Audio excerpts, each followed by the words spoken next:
Lo nggak bakal nyangka 3D produk ini dibikin dari silinder. Dan di video ini, gue bakal bongkar rahasia bikin 3D produk yang realistis. Dari modeling, shading, setup, lighting, sampai compositing. Nggak pakai lama, kita langsung aja terjun ke modeling. Di modeling ini, kita bakal bikin ulir, bukan yang ini ya. Habis itu kita bikin badan, krim, dan tutupnya. Oke, langsung aja kita mulai. Tekan Shift A, terus pilih silinder. Klik tab buat masuk edit mode. Pilih satu edge, tekan Ctrl I, dan delete edge. Tekan Ctrl R, terus scroll mouse-nya sampai ada 4 titik, terus klik kanan. Geser edge paling tengah ke samping, terus lo bisa sesuaiin dulu. Sambil nyesuaiin, gue mau bilang terima kasih buat Nes dan Remblue yang udah dukung gue di Saweria. Dan itu bikin gue semangat upload. Oke, kita lanjut. Kalau udah, kita masuk ke modifier. Pilih screw modifier, abis itu kecilin mesh-nya. Oke, sebelum lanjut kita pahami dulu. Screw modifier ini fungsinya buat bikin objek lu melingkar kayak gini. Untuk settingannya ada iterasi. Ini buat ngatur jumlah tingkatan. Selanjutnya ada screw buat ngatur jarak. Nah, buat ngatur resolusi itu pakai yang ini. Gue biasanya 32 sih. Untuk jaraknya lu bisa atur sendiri ya. Nah, buat iterasinya gue atur jadi 2. Kalau udah tinggal apply. Masuk ke edit mode dengan tekan tab, tekan Alt sambil klik bagian ini, terus tekan delete dan pilih vertex. Lakuin hal yang sama juga buat bagian ini. Abis itu tekan edge ini dan edge yang ini, lalu tekan F buat nyatuin. Tekan edge yang ini, terus tekan F berulang sampai ketutup semua. Tekan Alt terus klik yang bawah, tekan Ctrl terus sambil diselect yang ini. Nah, kalau udah, tekan E dan Z buat nge-extrude. Tekan S dan tekan Z, terus klik 0. Abis itu sesuaiin lagi posisinya. Pilih face yang ini, abis itu delete face. Tekan Alt dan pilih yang ini, terus tekan F. Lakuin hal yang sama buat bagian atas.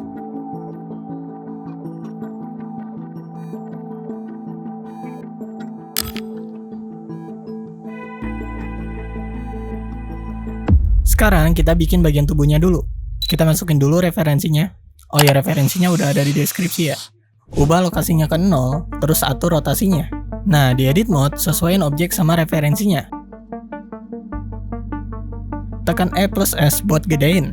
Abis itu tekan E plus Z buat extrude ke bawah. Tekan F buat ngefill bawahnya, biar gak bolong. Di bagian atas, tekan E plus S, terus kecilin. Abis itu tekan E plus Z buat extrude ke bawah. Kalau udah, tinggal tekan F buat ngefill, abis itu tekan Ctrl B buat ngebevel. Terakhir, tinggal bevel semua sudut-sudutnya. Selamat, sekarang jarnya udah jadi. Kita tinggal lanjut buat bikin krim. Tahan Alt buat select mengitar. Terus select bagian dalamnya ini. Tekan Shift D, terus klik kanan. Kalau udah, tinggal tekan P, terus pilih selection. Oke, sekarang objeknya udah misah. Kita kasih nama dulu. Nah, habis itu masuk edit mode, terus kita scale aja dikit. Oke, untuk klim atasnya lu bisa coba buat sendiri. Karena buat dapetin looks kayak gini itu agak gacha ya, jadi susah buat dapetin looks yang sama. Atau lu bisa download punya gua, linknya ada di deskripsi. Oke, sekarang kita tinggal bikin tutupnya. Tekan Ctrl R, abis itu scroll sampai jadi 2. Tekan S plus Z buat nge-scale kayak gini. Abis itu select bagian yang tengah ini. Terus tekan Shift D lalu tekan Z, biar bisa lu geser di sumbu Z. Tahan Alt sambil pilih edge yang ini.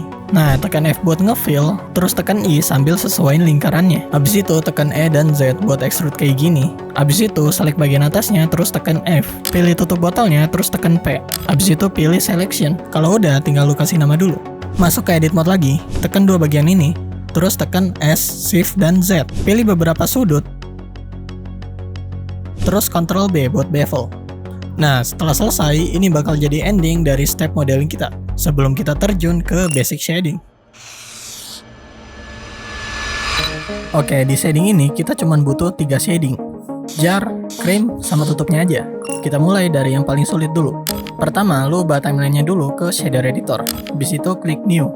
Pastiin juga node wrangler-nya udah lu aktifin. Dari semua settingan yang kita pakai, ada 2 yang paling penting, roughness sama transmission. Roughness itu buat ngatur kilap, semakin kecil dia maka semakin berkilap. Sedangkan transmission buat ngatur seberapa banyak cahaya yang masuk objek. Semakin gede transmissionnya, semakin banyak cahaya yang masuk objek, maka jadi semakin mirip gelas.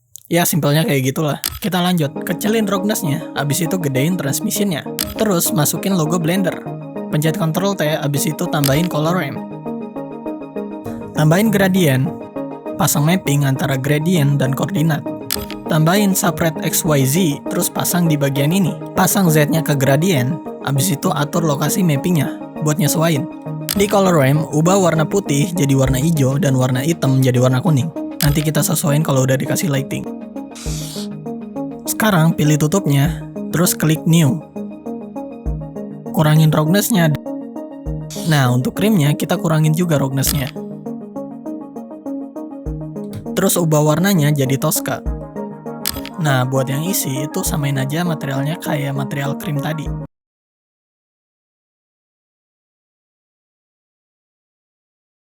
Bisa dilihat sekarang krimnya udah berwarna semua. Sebelum kita pasang logo, kita kasih controller dulu. Tambahin empty, abis itu sesuaiin. Pilih objek yang ini, terus parent ke empty. Caranya tinggal kita pilih empty-nya, terus tekan Ctrl P, dan pilih objek. Sekarang kita tambahin logo blendernya, tambahin mist shader sama diffuse.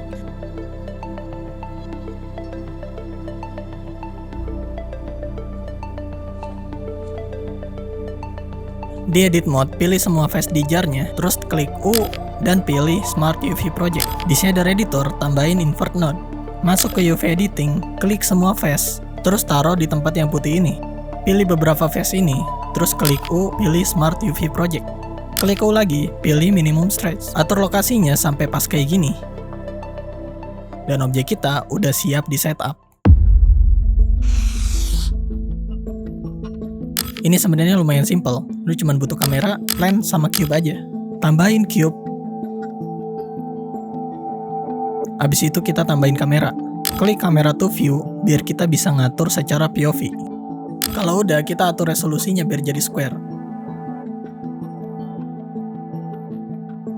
Terus kita atur cube-nya.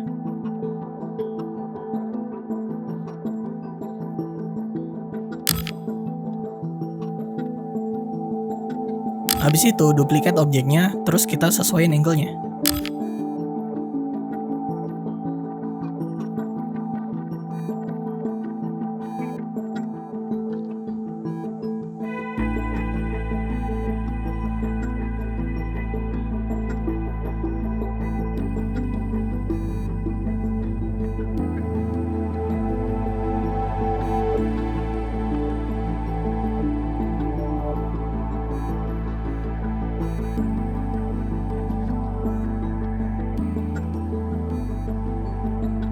Kalau udah, kita tinggal tambahin plan. Habis itu kita scale buat gedein, terus kita sesuaiin rotasi sama posisinya.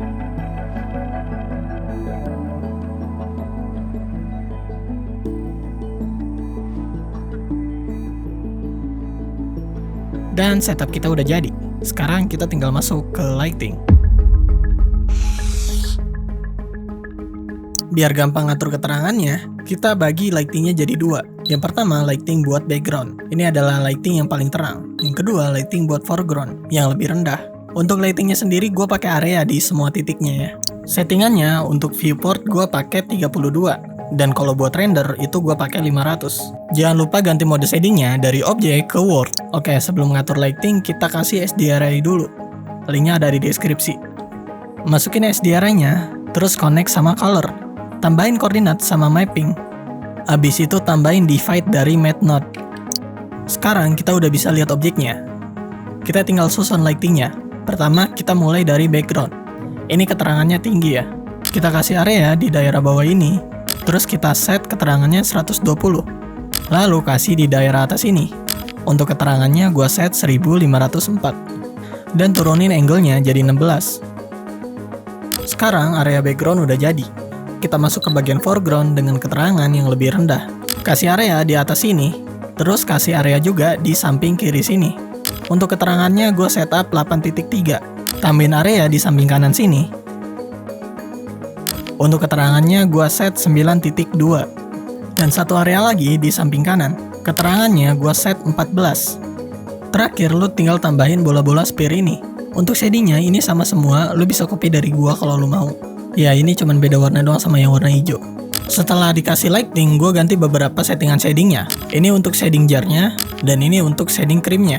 Oke, karena semuanya udah siap, kita tinggal klik render. Bentar. Kok hasilnya beda sama yang ini? Tenang-tenang, kita bakal lewatin satu step lagi, yaitu compositing. Pastiin lu centang dulu use node, terus kita cari color balance. Di bagian left, lu isi titik 730. Kalau di bagian mid, lu isi titik 740. Nah, di bagian paling kanan, lu isi 1525. Oh iya, lu bisa tambahin RGB curve biar bisa di-adjust. Oke, ini dia before dan after compositing. Beda banget kan? Oke, sekarang lu udah tahu bagaimana cara bikin 3D product dari sebuah silinder. Nah, menurut gua yang terpenting tuh bukan hasilnya, tapi perjalanannya. Dari sekian banyak step tadi, bikin kita sadar keindahan dari dunia 3D. Bahkan dari objek sederhana aja, itu udah cukup buat bikin sesuatu yang bisa lu banggakan. Respect buat lu yang ngikutin sampai akhir. Itu artinya lu bukan cuman mau hasilnya, tapi juga mau tahu perjuangannya. Dan itu nggak semua orang bisa. Jadi, berjuanglah anak muda.